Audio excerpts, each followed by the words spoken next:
আসসালামু আলাইকুম। আপুরা কেমন আছেন? এই যে আজ ছেলে আর মেয়ে বায়না ধরলো নুডলস খাবে সন্ধ্যায়, তাই আমি নুডলসটা রান্না করলাম। দেখুন, আমি এখানে আলু আর নুডলস সিদ্ধ করতেছি। পানি বলক এসে পড়েছে, প্রায় শেষ পর্যায়ে নুডলস সিদ্ধ হওয়ার।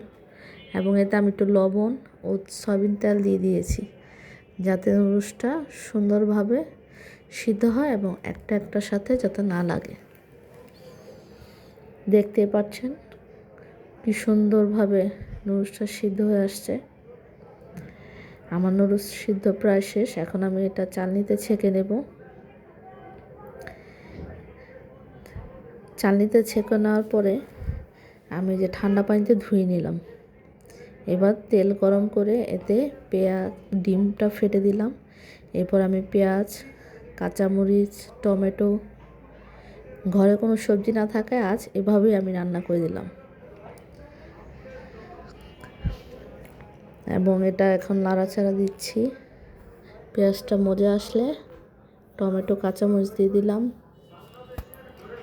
এখন আবার এটা নাড়াচাড়া করে নেব।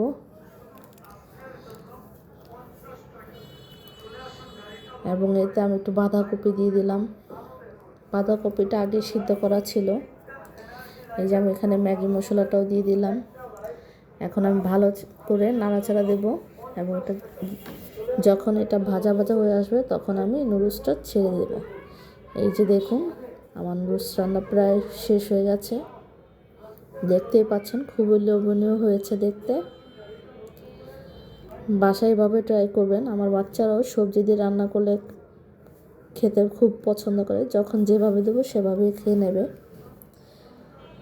প্রায় শেষ, আলহামদুলিল্লাহ। আল্লাহ হাফেজ।